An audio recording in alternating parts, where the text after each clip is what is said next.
One of the things that is happening more and more is the coordination between uh, other homesteaders and communities and sharing ideas and perspectives in terms of what's going on in terms of prepping, in terms of uh, the prepper and survivalist community, and how we need to be moving as we see all of these calamities going forward. And the question that is being raised is is the time for prepping over? Is the time for preparing over?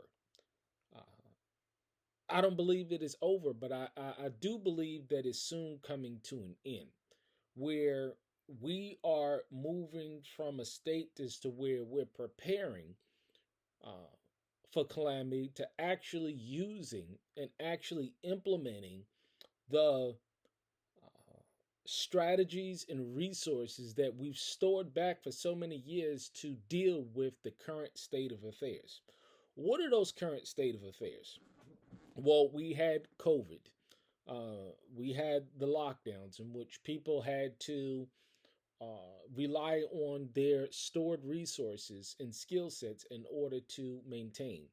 We had uh, all of these natural disasters, the Texas freeze, the tornadoes that took place even here. Here, there was a major tornado that took place and that wiped out all of Mayfield, Kentucky, practically. Uh, and I found myself personally implementing the resources and leveraging the resources that I had in order to make sure that my family was well taken care of and preserved.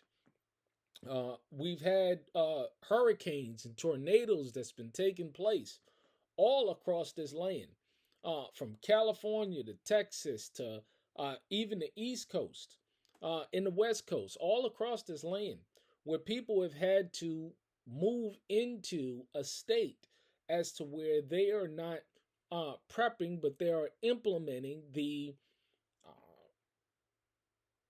skill sets and using the resources that they've put back for many years in order to maintain themselves. We see the assassination attempts. We are seeing uh, the calamity in the markets. We're seeing inflation where people are having to resort to using the resources that they've set back for years in order to maintain and survive. And personally, I just now came back from uh, Walmart and I was looking at the price of rice. I was looking at the price of the basic staples that we cannot grow, and so therefore I put back years supply of, whether it batteries, rice, um, uh, pasta, sugar, flour, um, spices, oils. All of those prices are damn near going up 60, 70, damn near 100%. I've noticed. And it's a beautiful thing to have storehouses put back, but it has to, you have to deal with dollar cost averaging, making sure that not only can you uh, put back a little bit of a little bit, but there's going to be a time where uh, you're not going to be able to go to the store. And it may last 3, 6, 9 months, a year, and it feels good to see all you preppers and survivalists that's been out there that's been preparing for what's going on to be prepared.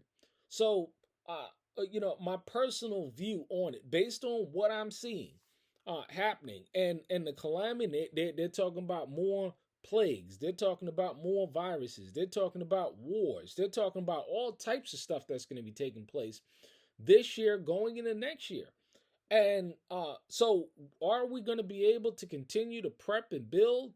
Uh, uh, could be. But, when you have situations like this going on, it's going to be extremely difficult to continue to build and develop um, homesteads and stuff like that in this environment. I believe that we still have time, but I think that time is greatly decreasing. And we see how long it takes to develop a homestead. We see how long it takes to develop a community. And this is not something that you do in a year or two. This is a decade long process, or it could be decades long process, as we clearly see right before our very eyes. Of people have been able to successfully do it. Um, you don't move and then turn around and be proficient at gardening. It doesn't work that way. It takes years to become proficient at gardening, let alone working with a family or a community of people. It takes years to do that. It takes quite a bit of time to become proficient at hunting. It takes a bit amount of time to become proficient at raising sheep and goats and cattle and stuff like this. Is not something that you just move out to the country and just because you're there, you're prepared. It doesn't mean that. One has absolutely nothing to do with the other. I remember a movie called Collapse, a documentary called Collapse by Michael Rupert. One of the, if not the first movie or documentary I saw that exposed me to the reality of what was going on in this world. And he spoke about the people that uh, recently moved, in the midst of calamity, people that recently moved to the country, meaning that they just got out in time before something took place. And those people didn't survive either because they didn't have the skill sets, they didn't have the network, they didn't know the local landscape, they didn't have the resources, they didn't have the skill sets. They just moved out there. They just got there. And I'm not talking about just got there as in 3 months. They just got there within a year or 2 years. And they were not able to develop a local economy, develop or understand how the local landscape works. Because I don't care regardless whether it's homestead or community, you better know your surroundings. You better know the temperament and the people and the environment around you. I wouldn't recommend moving to any low class or rural poverty stricken type of environment. I wouldn't recommend that. Uh, that's just my personal thought and opinion on it. Because the more successful and the more stable and the more uh, uh, proficient people are that are around you, the better off you're going to be when it comes to the notion of working with these very same people. Because, see, I've talked about this over again. If I have cattle and I have a greenhouse and I have a garden and I'm proficient at it, and my next door neighbor has cattle and they have fish and in a greenhouse and then my next door neighbor over here, they raise goats and then my neighbor in the back, if he raise cattle and stuff, we all have in that regard a survivalist mentality. We all have the ability to be self-sufficient. Um, uh, are you getting this? Does this make sense? Uh, if you can't work with others, work with others. If you can't, you're gonna have to, regardless of work with others, regardless. All of this. I'm my own man, and I'm an island on myself, and this lone wolf stuff is bullshit. It really is totally bullshit. You're gonna have to work with other people. You're gonna have to be able to coordinate with other people. This whole go it alone thing, it's not gonna happen. It's not gonna work. You better know how to be friendly. But you have to, if you want to develop a friend, you have to first show yourself to be friendly. And that happens long before you move to a location or long before any type of calamity takes place. You don't develop friendships and coordinate in mutual respects and mutual assistance because you don't develop that on the fly. So do we have time? Yeah, sure. I think we have some time, but I think that we're going to be moving into a space in the next couple of years as to where we are leveraging our prepping and we're leveraging our resources and our skill sets to survive as the price of food go up, as the price of gas go up, as the price of inflation go up. I tell people all the time, get cool with your local Home Depot or Lowe's folks to learn how to get that cold cart, to learn how to get on Facebook Marketplace and get materials as opposed to paying retail. There's barely, whether it's metal or wood or 2x4s or 2x6s or plywood or nails or screws that I pay. Rarely do I ever pay retail for that kind of stuff. Really, if I ever pay, I'm getting it for 50% off. Bags of mortar, sheetrock, all that stuff that's necessary. Rarely do I ever pay retail for that stuff. Why? Because of relationships and knowing how to go into the local community and get the resources that I need to get the projects done here. You see how that works? You got to develop these things, and they cannot be developed on the fly. And this is why we're doing Carpenter's Corner. This is why we're sharing these kind of in-depth kind of discussions in ways in order to leverage Facebook Marketplace.